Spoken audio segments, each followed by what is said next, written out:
Bismillahirrahmanirrahim. Assalamualaikum warahmatullahi wabarakatuh. Alhamdulillah, assalatu wassalamu ala rasulillah, amma ba'du. Jamaah yang dirahmati Allah subhanahu wa ta'ala, pada malam hari ini kita akan membahas tema yang sangat menyentuh hati setelah saya membaca ayatnya, hadisnya, dan syarah yang disampaikan oleh Syekh Utsaimin. Ini berbicara tentang bab memperhatikan anak yatim, orang-orang yang lemah, dan orang-orang yang miskin.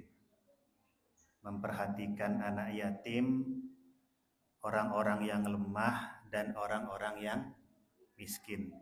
Ini satu tema yang sebelum Islam datang belum banyak yang mempraktikkan secara umum, karena mereka masih memandang yang lebih kuat ia bisa mengalahkan yang lebih lemah.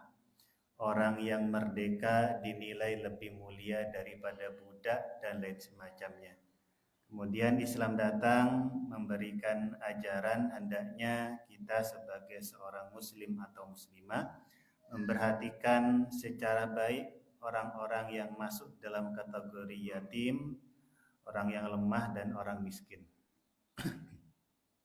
Yang pertama kita akan bahas dulu bagaimana cara kita bermuamalah, bersikap dengan orang yatim.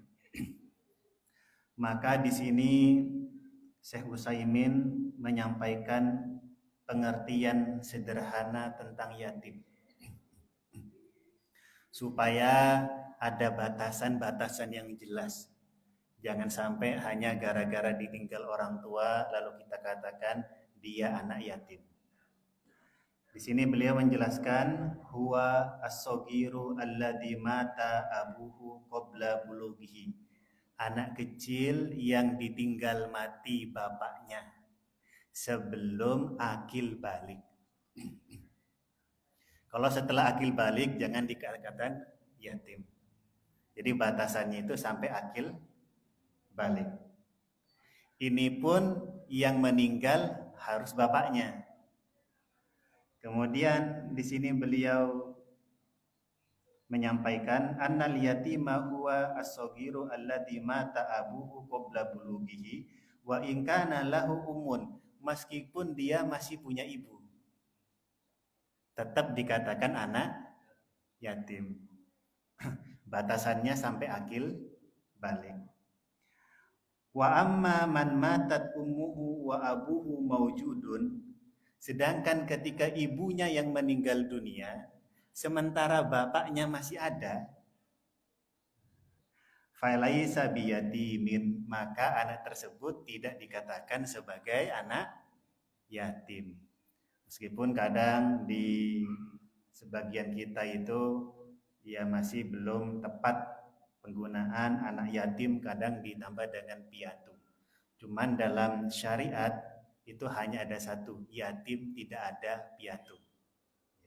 Yang ditinggal oleh bapaknya sampai usia akil balik.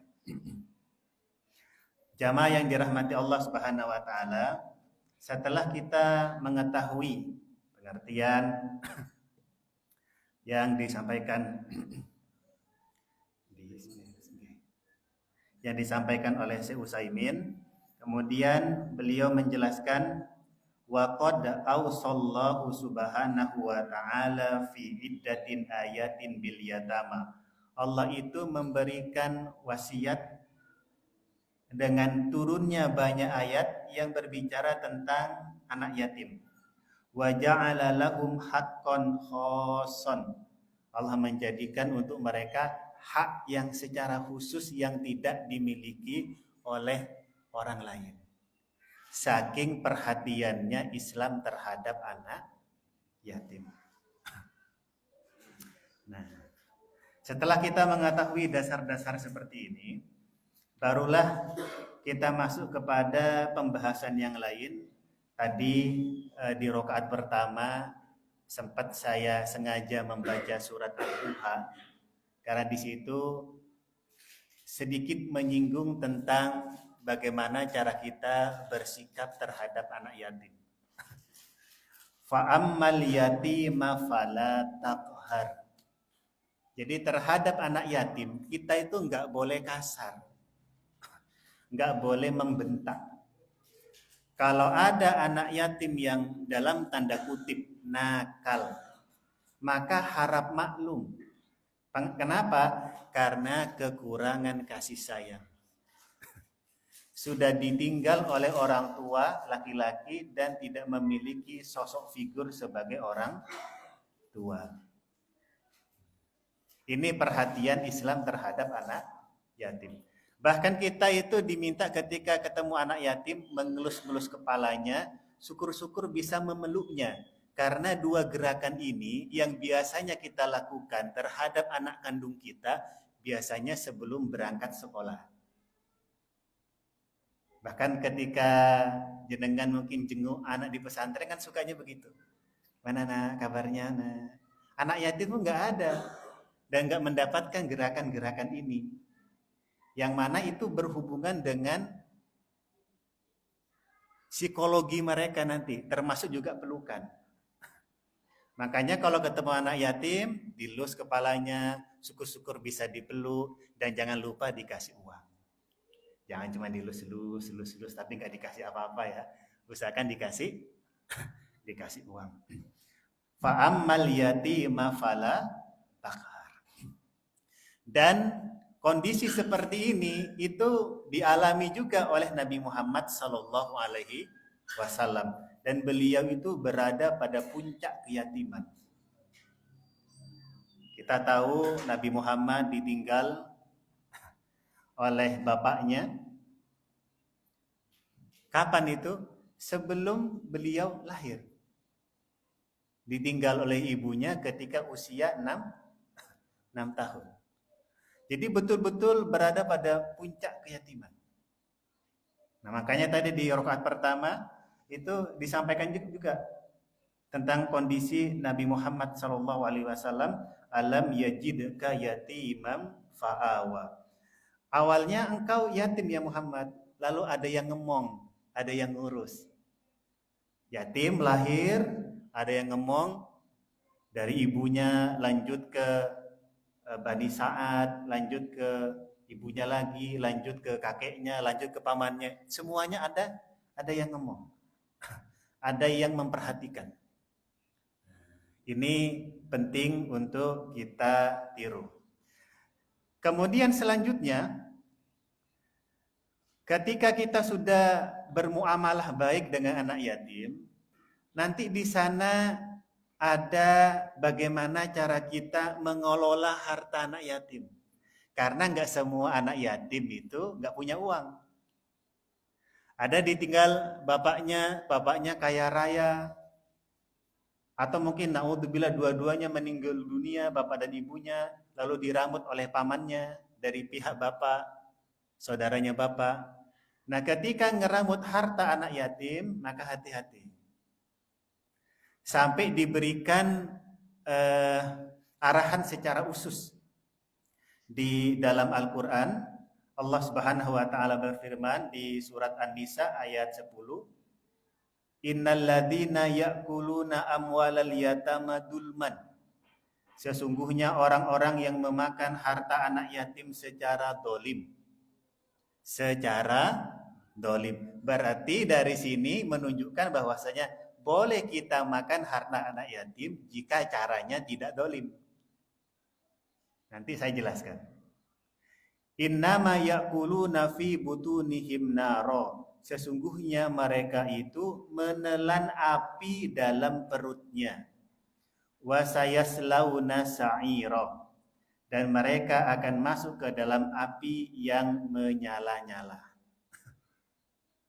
Kemudian di surat An-Nisa lagi di ayat 6 itu disampaikan wala ta'kuluha israfam wa bidaron ayyakbaru. Enggak boleh makan harta anak yatim secara berlebihan. Berarti kalau tidak berlebihan boleh. Namun di sini kan kita belum tahu batasan berlebihan gak berlebihan itu gimana Ustaz? Kita boleh makan harta anak yatim dengan catatan kita itu memang sehari-hari tidak mampu. Nggak cukup buat makan keluarga sendiri saja nggak cukup. Misalkan penghasilan kita sebulan 500, nggak cukup. Maka tambahlah anak yatim yang kita ramut, baik itu ponakan dan lain semacamnya. Sebatas mana kita boleh memakan harta anak yatim? Sebatas untuk konsumsi sehari-hari, makan pagi, makan siang, makan malam. Untuk kebutuhan pokok, bukan gaya hidup. Misalkan pagi itu anak yatim yang kita ramut, kita rawat dengan keterbatasan ekonomi kita, dia, Om, saya pengen ayam. Ayam apa? Ayam goreng. Apa yang dimakan oleh anak yatim, kita juga boleh memakannya. Jangan sampai kemudian kita lebih mewah daripada mereka.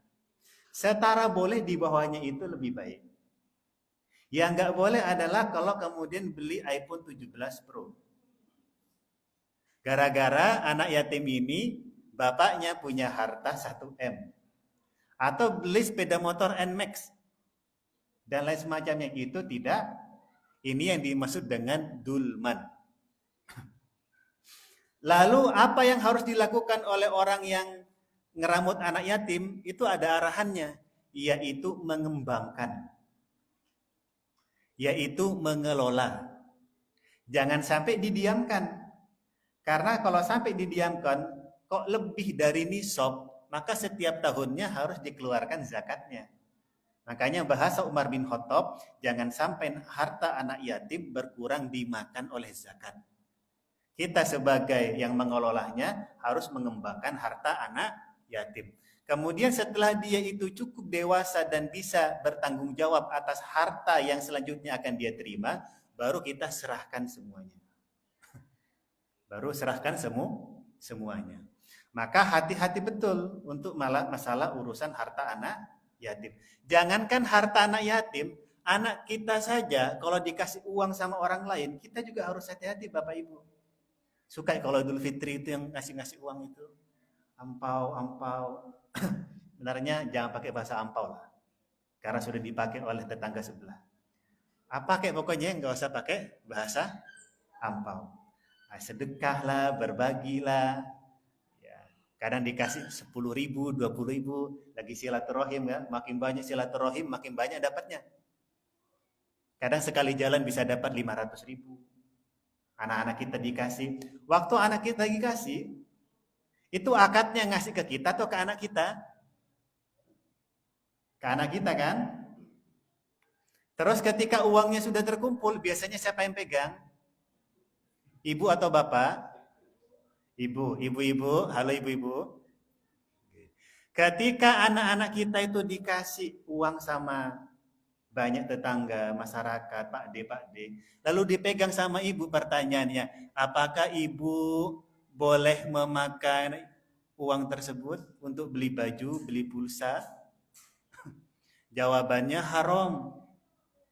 Kenapa? Karena akadnya itu diberikan kepada anak. Tapi kalau uang itu dibelanjakan sama ibu untuk kepentingan anak itu sendiri, boleh. Misalkan beli baju untuk anak itu, boleh. Kalau untuk ibu dimakan, nggak boleh. Haram hukumnya. Terus kalau yang pegang bapak gimana? Setelah dapat, dari kata ibu, daripada saya ribet Ustaz, ini haram hukumnya nih. Udah bapak aja lah yang pegang. Kalau bapak yang pegang buat makan nasi padang boleh, halal. Buat beli baju bapak sendiri, halal. Beli peci, halal. Bahkan jenengan apa, pokoknya dapat sekali makan habis, halal. Kenapa yang ibu haram, yang bapak halal? Nabi Muhammad sendiri yang menyampaikan. Dulu waktu zaman Nabi Muhammad, ada seorang anak yang ngelaporin ke Nabi Muhammad, ya Rasulullah, bapak saya ini suka ngambil uang saya. Lalu dipanggillah bapaknya itu. Betul yang diceritakan oleh anak ini. Kata beliau, bapaknya, ya Rasulullah, saya yang ngeramut dia dari kecil. Saya ngerawat dia dari kecil. Saya yang membesarkan dia dari kecil. Pontang-panting saya besarin ya Rasulullah. Nah ketika saya sudah besar, tenaga saya sudah nggak kuat lagi seperti dulu, apakah saya nggak boleh ngambil harta anak saya ini? Mendengar curhatan seperti itu, Nabi Muhammad SAW bersabda, anak sini, dirimu dan hartamu punya bapakmu, anta wa maluka liwaladika. Ini istimewanya bapak. Karena bapak punya hukum wajib memberikan nafkah, sedangkan ibu tidak punya hukum wajib memberikan nafkah. Bahkan ketika bapak meninggal dunia, ibu tetap tidak wajib memberikan nafkah. Siapa yang wajib memberikan nafkah? Saudara laki-laki dari bapaknya. Atau bapak dari bapaknya, kakeknya yang laki-laki. Wanita nggak ada kewajiban. Makanya harta anak nggak boleh dimakan oleh ibu tanpa izin anak. Tapi bapak istimewa. Sampai Nabi Muhammad mengatakan anta wa maluka liwaladika. Kurang lebih redaksi hadisnya seperti itu. Intinya maknanya dirimu dan hartamu milik orang tuamu. Kalau orang tuamu bisnis kehabisan modal lalu ngambil uangmu halal. Bahkan bangkrut pun kok kamu masih ada mau dijual itu halal. Sampai mengatakan dirimu dan hartamu milik bapakmu. Maka di sini anak belum meninggal pun kita sebagai orang tua harus antisipasi dalam memakan harta anak sendiri. Ini yang pertama, bagaimana cara kita bermuamalah dengan anak yatim. Bahkan diberikan keistimewaan tersendiri. Keistimewaan tersendiri untuk orang-orang yang ngeramut anak yatim. Nabi Muhammad SAW bersabda, qala Rasulullah SAW, ana wa kafilul yatimi fil jannati kahada wa asyara bisyababa wal wusta. Kata Nabi Muhammad, posisiku dengan orang yang ngeramut anak yatim nanti di surga begini. Dekat sekali. Siapa yang tidak pengen bertetangga di surga dengan Nabi Muhammad? Kita bukan sahabat Nabi Muhammad yang ikut berjuang dulu, berperang, berhijrah, dan macam-macam. Kita umat-umat terakhir yang datang tidak melihat Nabi Muhammad, tidak melihat mukjizat, tidak melihat turunnya wahyu, tapi kita beriman kepada Allah dan Rasul-Nya. Maka kalau kita pengen bertetangga nanti di surga, di antara yang bisa kita tempuh yaitu senang ngeramut anak yatim. Tentu dengan aktivitas sehari-harinya tentu baik. Gak boleh hanya ngandalin itu, sholatnya bolong-bolong, maksiatnya jalan kencang. Enggak. Sholatnya standar baik, puasanya, zikirnya, ngajinya, sama tetangga nggak ada masalah. Lalu dia punya amal istimewa, suka ngeramut anak yatim. Maka sesuai dengan janji Rasulullah SAW, peramut penyayang anak yatim denganku nanti di surga begini. Asyababa wal wusta, dekat sekali. Maka beruntung sekali kalau kita itu terbuka hatinya dan punya harta, lalu mau ngeramat harta anak yatim dan anak yatimnya itu sendiri.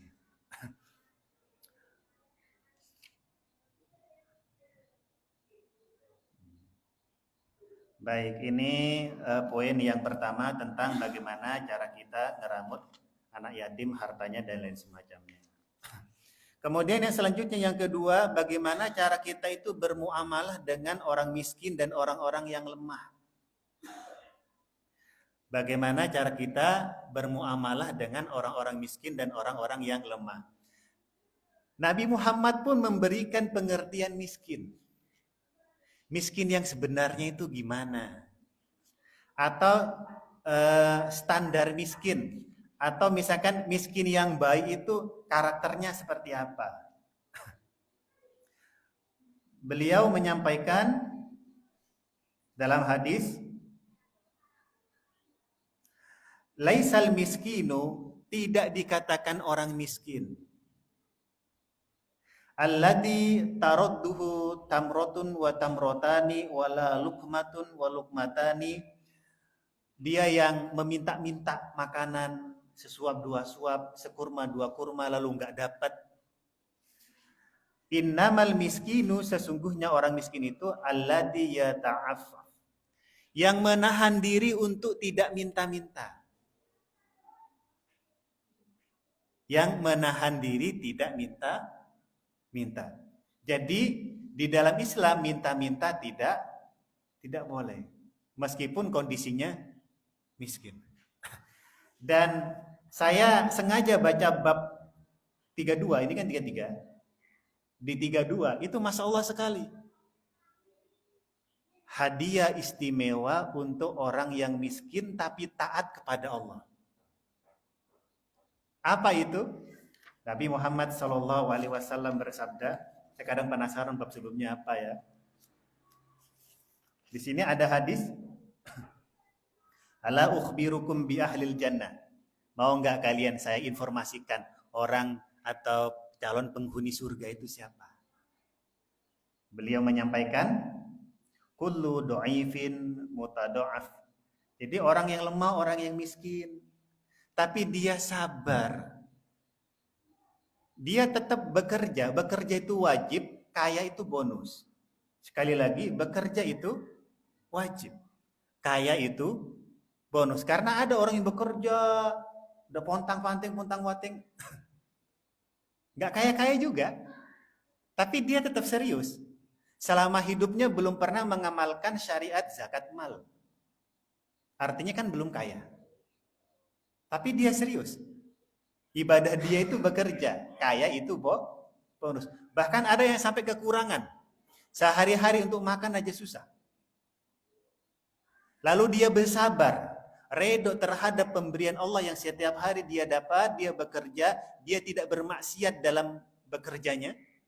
Sampai meninggal dunia, inilah calon penghuni surga. Ini menunjukkan apa? Cara Allah menilai orang miskin itu berbeda dengan manusia.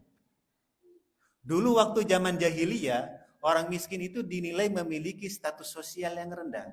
Tapi di sisi Allah istimewa. Dengan catatan orang yang miskin ini, dia harus taat beribadah kepada Allah. Bahkan disampaikan bahwa orang miskin ini, dia masuk surganya lebih dahulu daripada orang kaya.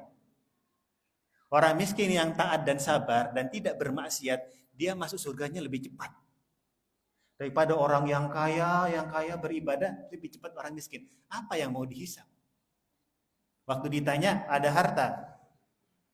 Harta apa ya Allah? Habis untuk sehari-hari.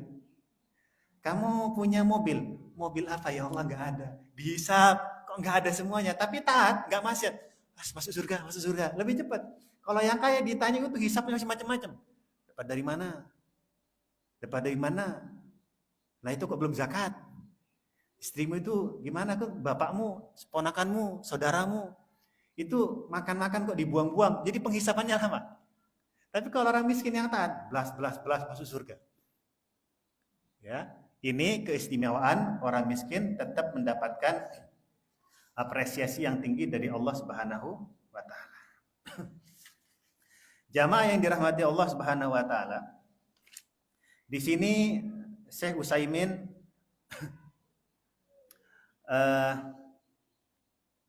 menyampaikan ayat Al-Quran di dalam surat Al-Hijr ayat 88. Ini ada potongan ayat, wahfiz janahaka lil mu'minin.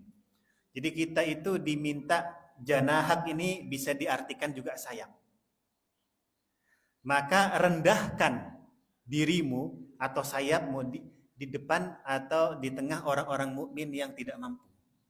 Karena kadang kita itu ketika naik jabatan, pendapatan naik, kemudian pakai baju baru, mohon maaf, sarung yang harga 5 juta dan lain semacamnya. Itu kadang-kadang dengan masuknya dunia, kadang-kadang membuat kita itu ngerasa lebih tinggi dari orang lain. Nah, ngerasa ini udah salah. Karena Allah tidak pernah memuliakan manusia, seorang hamba, karena dia bertambah dunianya. Nggak ada itu. Bahkan hadisnya jelas sekali.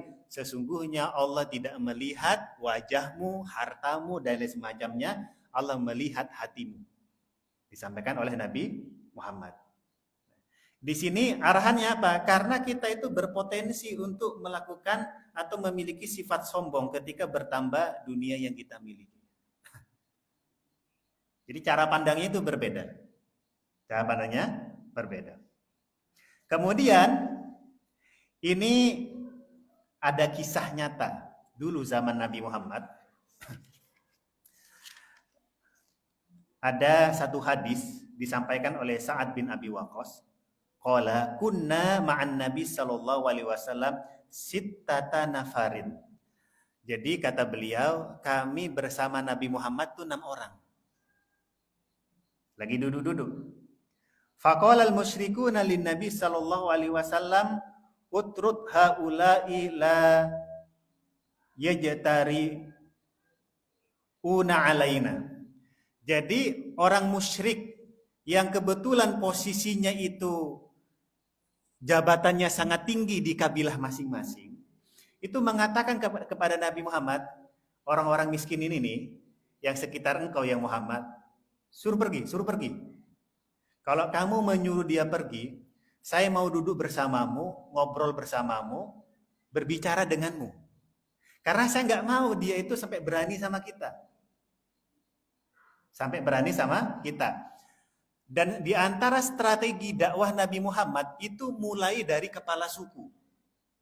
Itu yang dulu dilakukan oleh Nabi Muhammad ketika hijrah ke Taif. Yang didakwai adalah kepala sukunya, tapi dilempar, ditolak. Karena kalau dulu kepala suku sudah tunduk, yang lainnya ikut. Jadi pegangannya adalah kepala suku, kepala kabilah, petinggi-petingginya orang pentingnya. Nah ini kok ada logika yang kemudian ketika Nabi Muhammad mendengarkan itu wa waqa'a fi nafsi Rasulullah SAW masya Allah ayyaqa wa waqa'a fi nafsi. Setelah Nabi Muhammad mendengarkan usulan itu, lalu Nabi Muhammad itu berbicara di otaknya sendiri, di hatinya sendiri, apa ini bisa ya, apa ini betul ya, malah ngerespon. Tapi belum diungkapin, cuman dalam hati aja bicaranya.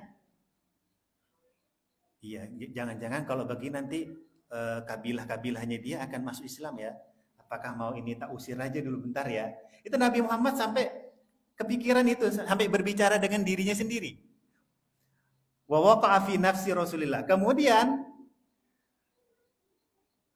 fahaddatsa nafsahu, tadi sudah sampaikan. Lalu fa'anzalallahu ta'ala, lalu Allah menurunkan ayat Al-Quran. Ini sebabnya.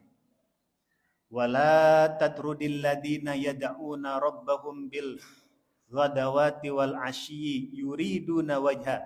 Ya Muhammad, kurang lebih makna ayatnya, jangan kamu usir orang-orang ini nih, gara-gara hanya omongan gak jelas kepala-kepala kabilah ini.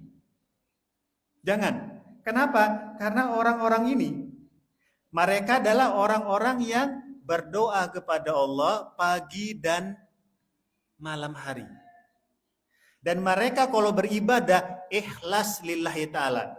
Yuriduna wajha. Yuriduna wajha. Jadi Nabi Muhammad ditata betul bagaimana cara bersifat. Dan di antara orang-orang ini itu siapa saja beliau-beliau itu? Di sini ada Ibnu Mas'ud. Ibnu Mas'ud itu termasuk keluarga yang sangat rendah sekali status sosialnya.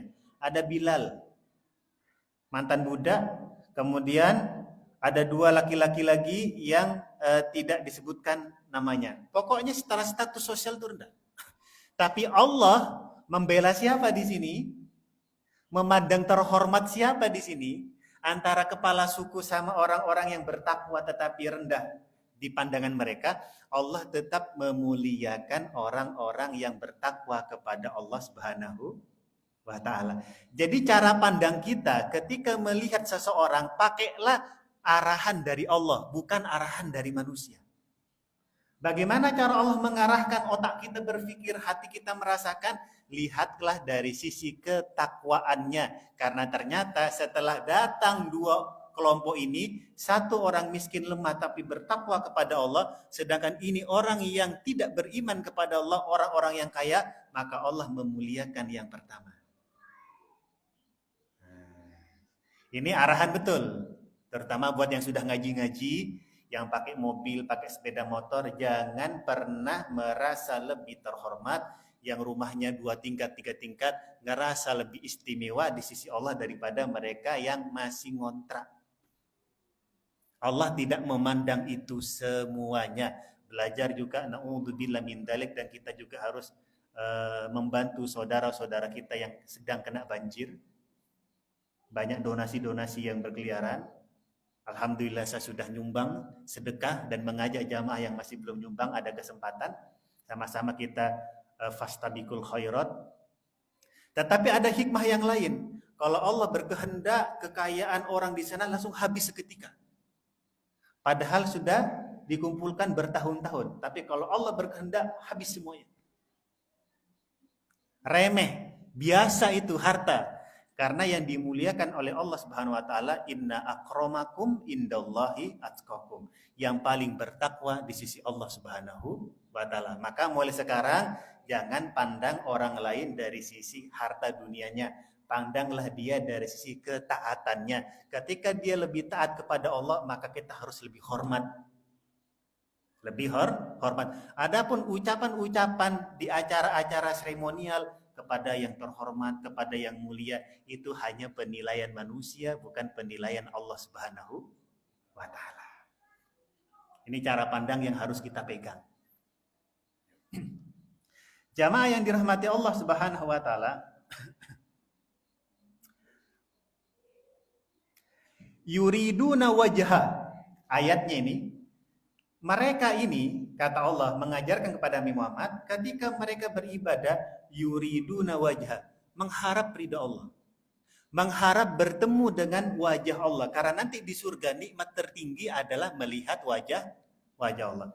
Lalu di sini dijelaskan pengertian dari yuriduna wajha, yaitu tanbih alal ikhlas, maksudnya adalah ikhlas.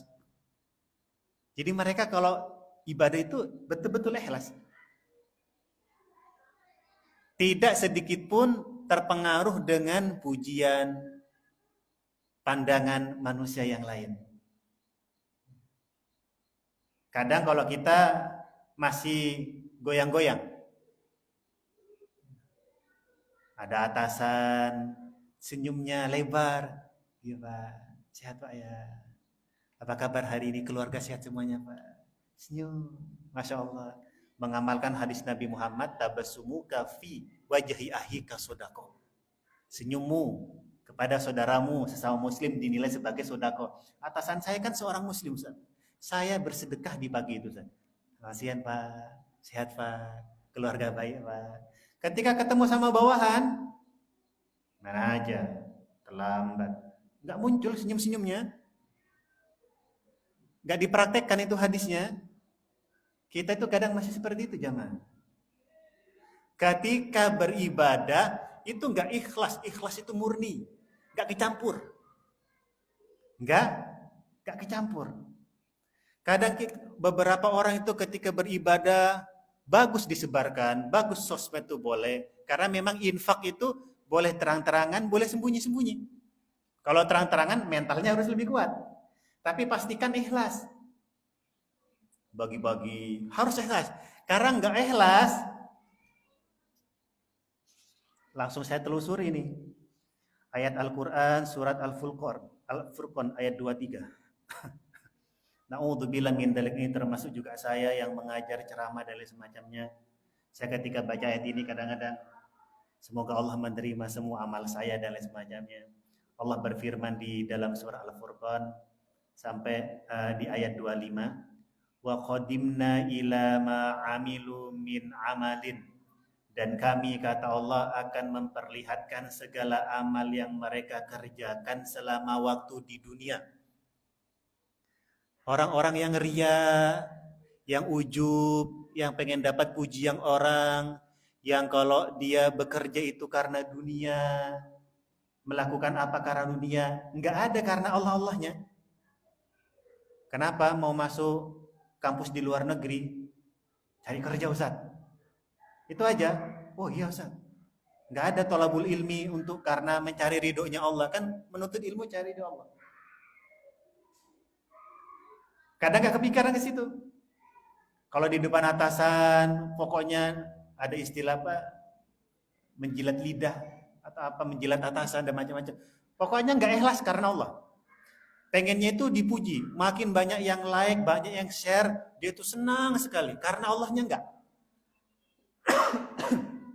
Tapi menurut para komen-komen di sosmed itu, wah, Masya Allah, pahalanya banyak sekali, semoga menjadi amal jariah, surga firdaus bagimu, pahalanya luar biasa, amalnya enggak putus macam-macam. Orang menilai pahala, tapi yang tahu isi hati manusia siapa? Allah Subhanahu wa taala. Orang-orang yang seperti ini di ayat ini ditampakkan oleh Allah semua pahalanya. Dia senang. Apa selanjutnya? Faja'alnahu haba'am manthura. Lalu kami akan jadikan amal itu debu yang berterbangan. Banyak pahalanya, senang, tiba-tiba belum habis. Hanya dibikin senang aja. Karena dulu kamu itu beribadah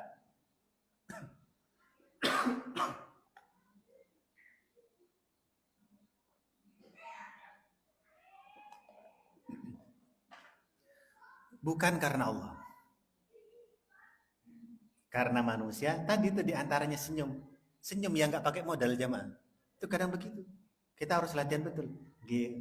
Pak, sehat Pak, keluarga sehat.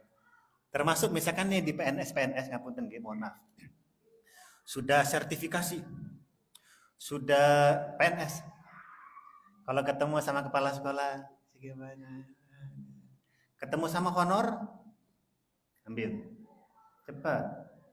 Mau turun nggak honor bulan ini? Nah, hati-hati betul. Hati-hati betul. Karena kita itu nggak boleh kemudian bersikap kepada orang yang lemah, orang yang miskin seperti itu nggak boleh. Karena orang-orang yang miskin seperti itu, kalau dia taat kepada Allah Subhanahu Wa Taala, tidak bermaksiat, itu posisinya dalam pandangan Allah jauh lebih mulia daripada kita.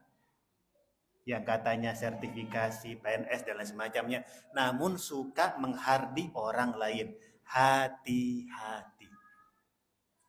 Nabi Muhammad SAW di sini menjelaskan hadis yang tadi sudah saya sampaikan. Bahkan Syekh Utsaimin memberikan faidah, hikmah. Saya bacakan karena ini bagus sekali. Wa yustafadu minal hadis.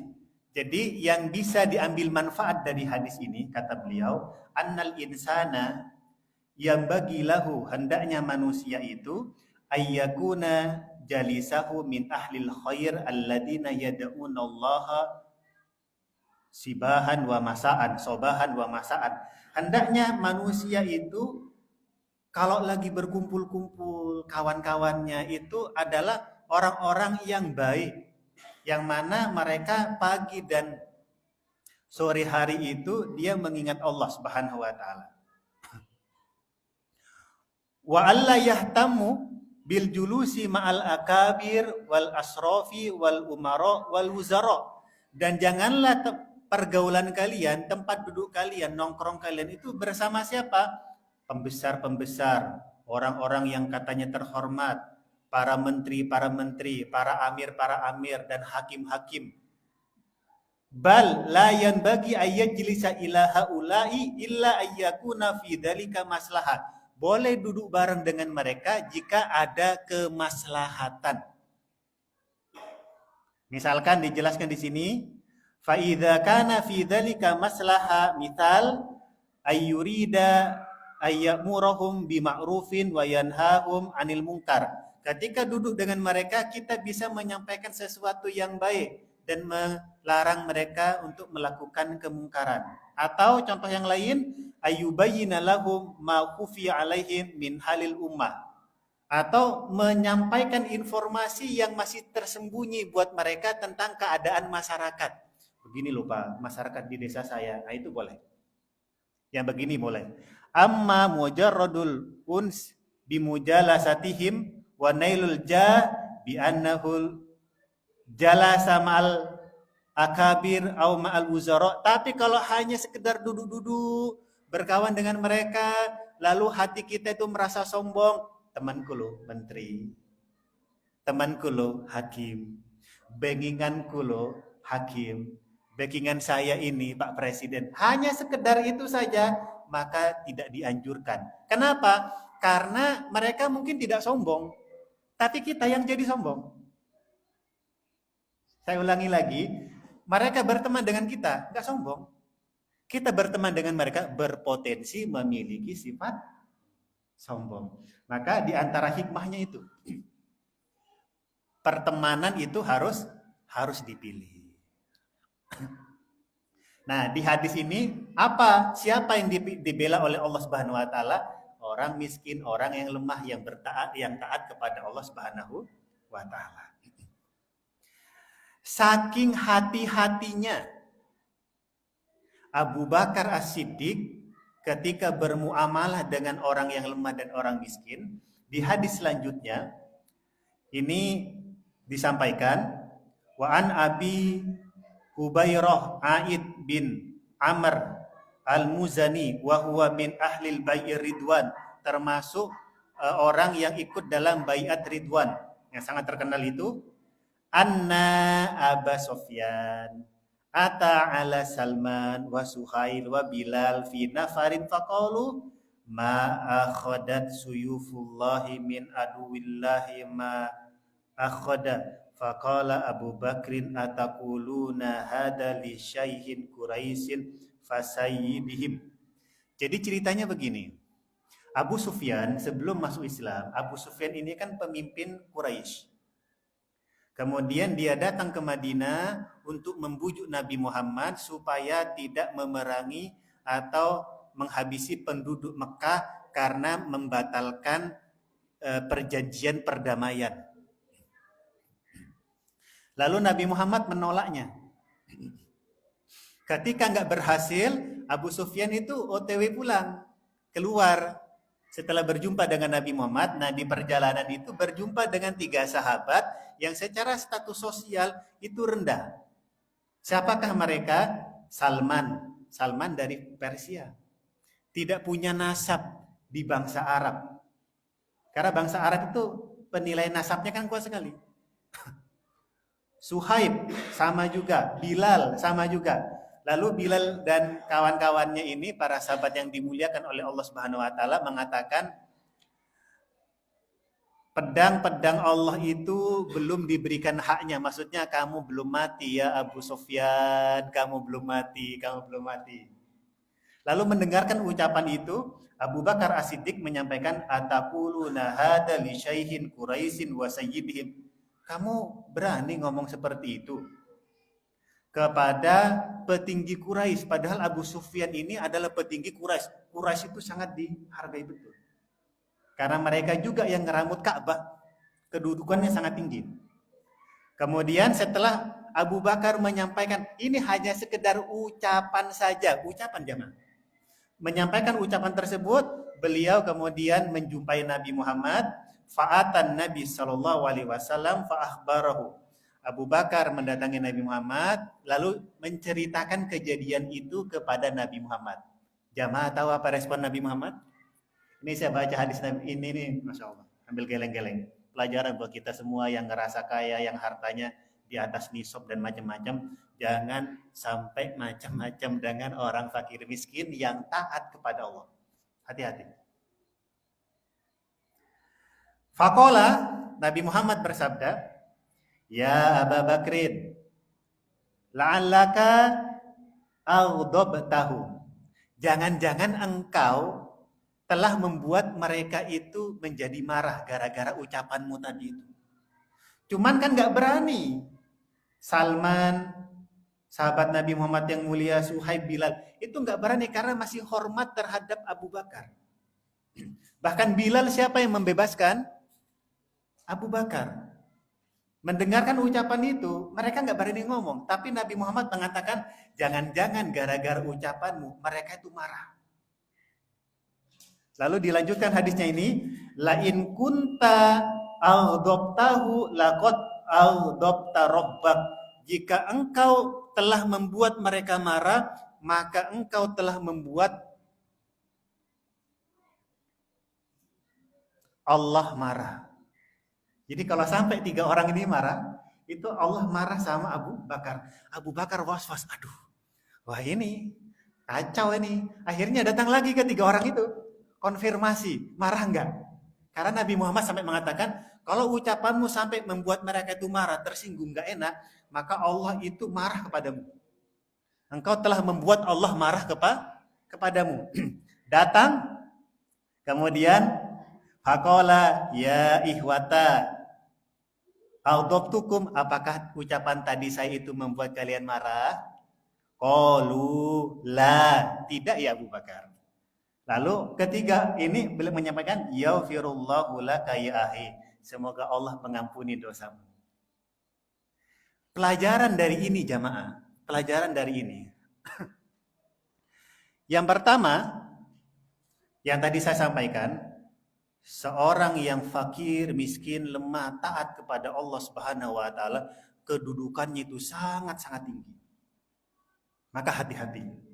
Dan kalau ternyata ada di antara kita, tetangga kita miskin, dia sudah berusaha, tapi dia taat kepada Allah, muliakan orang tersebut karena Allah memuliakannya. Cara pandang manusia memuliakan orang itu salah. Hari ini memuliakan, besok musuh besar. Lalu pelajaran kedua yang paling penting, ini Abu Bakar bagus ini. Abu Bakar bagus. Hendaknya kita seorang muslim, jika ngerasa menyakiti orang lain, selesaikan urusan itu di dunia, jangan sampai dibawa di akhirat. Gimana pun caranya. Kita pernah membuat orang marah, datangi 1 tahun yang lalu. Gak apa-apa, karena orang yang berbuat dolim itu suka ingat. 1 tahun yang lalu, saya pernah mendolimu. Maafkan saya menyesal. Kalau sampai dia kemudian, iya saya maafkan, kita harus latihan berbahagia. Kadang orang dimaafkan orang itu nggak bahagia. Iya saya maafkan. Termasuk ketika Idul Fitri, maaf lahir batin ya, iya 00. Itu ngungkapin 00. Ketika temannya, iya 00. Kadang biasa aja. Dimaafin sama orang lain, kita nggak ngerasa gimana-gimana.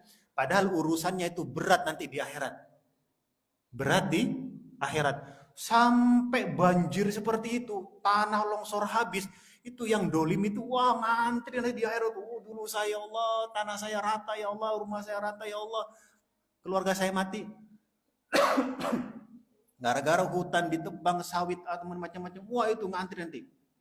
Itu harus minta maaf kepada orang-orang yang didolimi. Nah kita pernah nggak mendolimi orang lain? Belajar dari kisah ini, sosok Abu Bakar tidak mau urusan dengan manusia itu dibawa ke akhirat.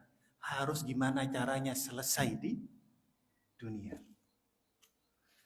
Kemudian ini boleh nggak saya nambah 5 menit lagi? Kalau boleh, alhamdulillah. Kemudian yang terakhir, ini keistimewaan ngeramut orang miskin. Nabi Muhammad SAW bersabda, as-sa'i alal armala wal miskin, orang yang bersungguh-sungguh ngeramut janda. Ini janda yang miskin, bukan janda yang kaya raya. Janda yang miskin, armala, janda, kemudian orang miskin, kal mujahidi fi sabilillah, seperti orang yang berjihad di jalan Allah. Tentu levelnya bukan yang berjihad berperang, tapi juga berjihad di jalan Allah.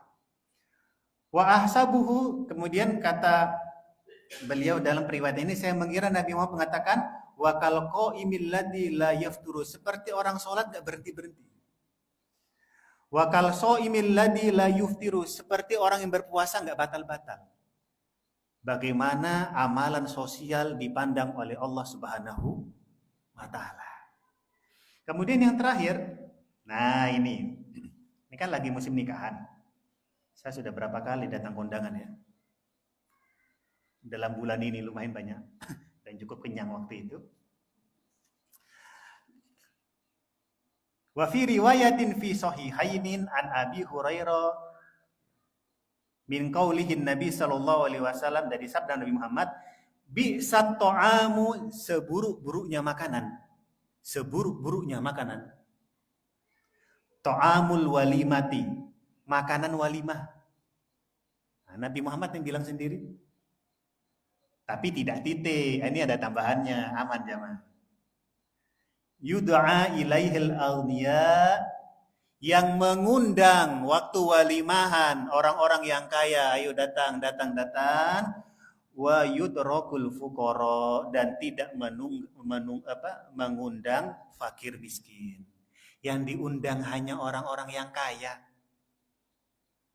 Yang fakir miskin posisinya di belakang bantu-bantu. Tidak diistimewakan di depan foto-foto. Tim dapur. Siapa tim dapur? Ini yang miskin-miskin saja. Cara memperlakukannya nggak bagus. Apalagi sampai nggak diundang. Kalau ada di antara kita miskin ataupun kaya, kok diundang walimah? Syekh Utsaimin di sini menyampaikan jamaah menarik sekali ini. Karena diundang walimah itu hukumnya wajib datang. Jika memenuhi 4 syarat. Saya baca cepat. Walakin labudda fiha minasyurut, jika memenuhi syarat. Karena di sini wa qauluhu sallallahu alaihi wasallam, Nabi Muhammad bersabda, wa man lam yajib, barang siapa yang tidak datang, faqad asallahu wa rasul, dia sudah bermaksiat kepada Allah dan Rasulnya. Tetapi di sini walakin labudda fiha minasyurut, baru dikatakan wajib jika memenuhi syarat-syaratnya. Yang pertama, syaratul awal ayyakuna da'i musliman, hendaknya yang mengundang adalah seorang muslim, bukan kafir. Karena kalau ada orang kafir yang mengundang kita, kan ada seremonialnya di situ. Ada acara-acaranya, kok kita datang? Artinya apa? Mendukung proses ibadahnya itu. Padahal dalam kita itu musyrik. Nggak boleh. Lalu kita boleh nggak datang waktu hanya acara salaman-salamannya yang nggak ada hubungannya dengan ritual-ritualnya? Ya hanya sekedar pas acara salamannya aja, boleh nggak? Boleh. Di sini bahkan disampaikan ada hadis Nabi Muhammad SAW, anna Yahudiyan da'ahu fil Madinati, bahwasanya seorang Yahudi mengundang Nabi Muhammad, fa'ajabahu, Nabi Muhammad mendatanginya, wa ja'ala lahu khobzan minasyair, Nabi Muhammad diberikan hidangan berupa roti dari gandum. Tetapi tidak boleh masuk dalam acara ritual keagamaan mereka. Ya sekedar datang, diundang sama tetangga, salaman, di situ udah selesai. Kalau hanya sekedar itu boleh. Kalau sampai ikutan ritual dan macam-macam tidak boleh. Yang kedua, syartut tsani ayyakuna malahu halalan. Kita harus tahu betul bahwasanya harta yang dihidangkan itu halal. Bukan dari hasil ngerampok. Dia sukanya ngerampok, ngundang kita aku yakin nih harta rampokan, nggak boleh datang. Kalau hanya sekedar hartanya campur halal haram, boleh datang. Tapi kalau murni harta ngerampok dan macam-macam tidak boleh datang. Kemudian yang ketiga, asyartus tsalits ayyakuna fi da'wati alla yakuna fi da'wah mungkar. Jangan sampai dalam proses acara tersebut ada kemaksiatan kepada Allah. Kita datang ke kondangan, sudah datang, ada penyanyinya buka aurat, batal, balik. Lagunya lagu-lagu haram, pakai musik-musik, gitar macam-macam, penyanyinya nggak pakai kerudung, bahkan ada musik pun kalau bisa batal. Apalagi kepada orkes, apalagi sampai ada goyang-goyang, mabuk-mabukan. Datang melihat ada kemaksiatan di sini, asyartus tsalits, itu akhirnya status kita tidak wajib. Tapi kalau aman di dalamnya, nggak ada kemaksiatan, harus wajib. Ini dulu pernah diceritain oleh Ustaz Abdul Somad. Beliau cerita di dalam ceramahnya, Ustaz, kok nggak datang? Saya datang. Cuma pas lihat kok banyak maksiatnya, saya keluar lagi pulang. Karena beliau ngerti ini. Kemudian yang terakhir jamaah, asyartur rabi ayu ayyinal mad'u. Hendaknya yang diundang itu khusus. Memang tertulis. Mengundang Bapak Tanwin, istri dan keluarga. Tertentu. Tertentu. Nggak boleh kemudian undangannya secara umum. Fa'ilam yu'ayyin hu fa'inna da'a. Misalkan dia mengajak secara umum, hendaknya datang kalian semuanya wahai jamaah ke tempat walimahan nanti anak saya mau nikah. Ini hukumnya tidak wajib. Tidak wajib datang karena undangannya secara umum. Nah, disinilah bagaimana cara kita bersikap terhadap orang miskin, orang yang lemah. Maka keluar dari pengajian ini, rubah cara pikir kita sesuai dengan yang diarahkan oleh Allah Subhanahu wa taala. Nilailah manusia dari sisi ketakwaannya, karena kedudukan mereka sangat istimewa di sisi Allah Subhanahu wa taala. Wallahu a'lam bisawab. Dari saya, subhanakallahumma bihamdika asyhadu an la ilaha illa anta astaghfiruka wa atubu ilaik. Assalamualaikum warahmatullahi wabarakatuh.